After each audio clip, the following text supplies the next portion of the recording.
depois do tecido. Um outro trabalho que temos ainda em curso tem a ver com o comportamento da sutura palatina quando se pretende alargar o palato de um paciente. Neste caso, o que nós fizemos foi recorrer a um porco, um leitão pequeno, que tem ainda as suturas não consolidadas, e utilizar a holografia para, através de um disjuntor e uma solicitação, que neste caso foi gerada com um pequeno curto-circuito sobre o próprio metal, criando uma deformação, e o que nós vemos aqui é o campo de deslocamento gerado no palato por essa carga sobre os dentes. Isto é utilizado sempre que se quer corrigir problemas do palato, ainda que no caso das pessoas os aparelhos sejam diferentes. O que nós queríamos saber é realmente que nível de força estamos a falar e qual é o comportamento depois dos tecidos.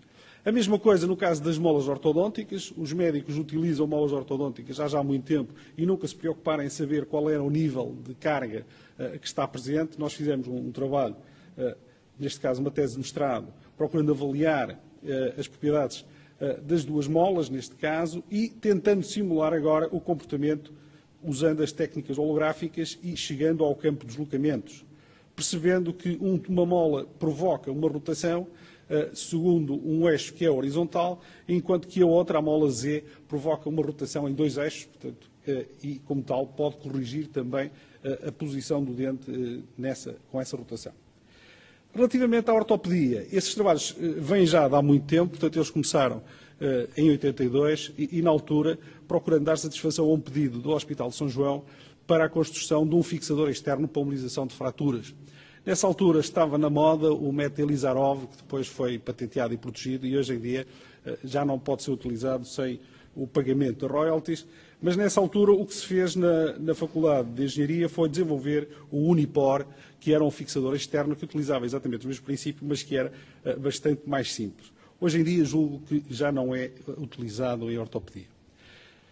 O trabalho que se seguiu foi a caracterização das forças sobre a articulação da anca, e neste caso, durante o trabalho de doutoramento do professor Simões, que hoje é docente da Universidade de Aveiro, procurando criar um simulador onde pudesse reproduzir as cargas resultantes da ação muscular.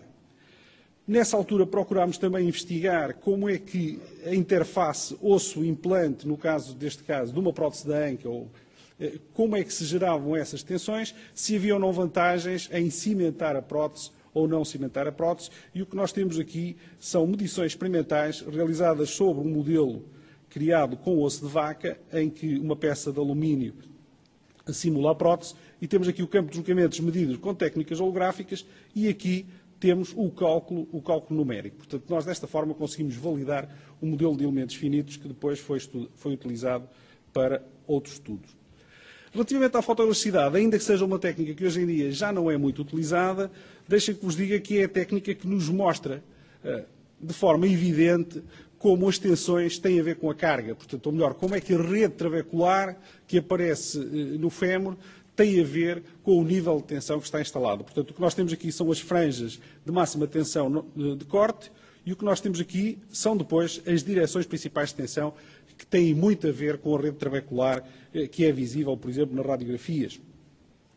Também neste trabalho fizemos algumas medições com extensometria, procurando saber o nível de tensão antes e após a colocação da prótese.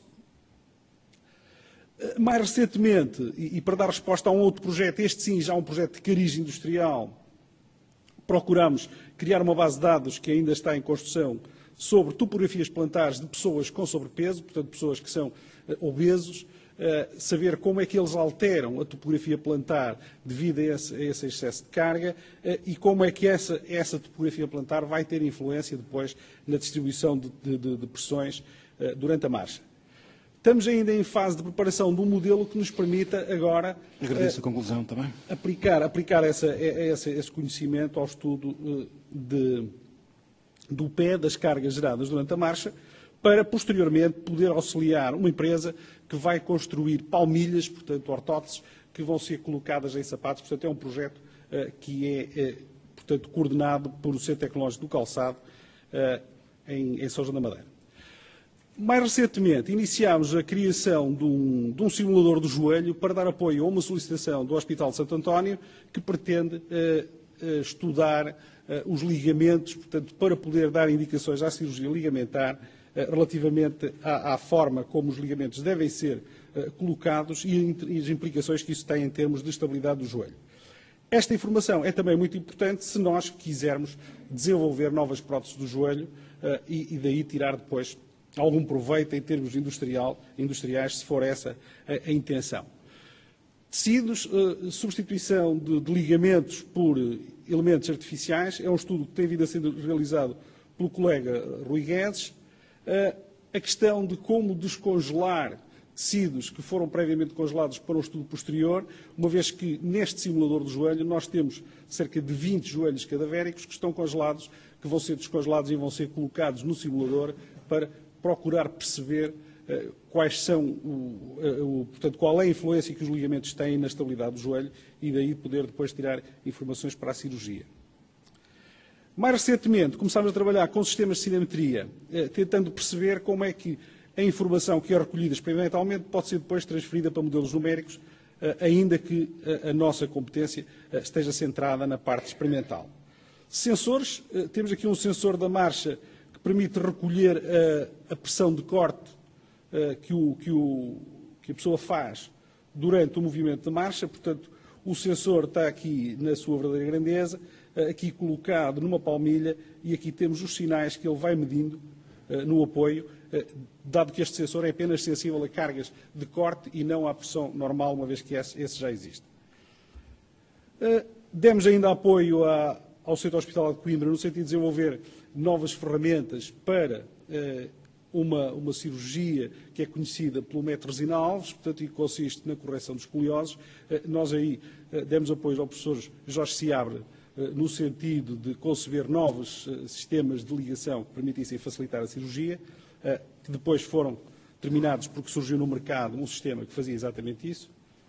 O projeto em curso, eu vou já terminar, o projeto em curso com a indústria do calçado. Mais recentemente, recebemos financiamento do CREN para criar um laboratório de biomecânica da Universidade do Porto, onde temos já como parceiros, além da Faculdade de Medicina, temos também o ICBAS, portanto, o Instituto de Ciências Biomédicas Isabel Salazar, e a Faculdade de Desporto. E iniciámos os estudos em alguns desportos, nomeadamente no hóquei patins. Parceiros, os parceiros que vamos tendo relacionados quer connosco diretamente, quer com os nossos parceiros institucionais, e em termos de conclusões, queria só dizer-vos que, portanto, o facto de realizarmos a investigação em duas áreas que se complementam tem sido muito útil, inclusivamente para perceber como é que deve ser monitorizada uma estrutura em carga e como é que essa informação pode ser de grande utilidade se nós pretendermos garantir uma grande segurança, ou melhor, reduzindo os riscos de acidentes catastróficos. Muito obrigado.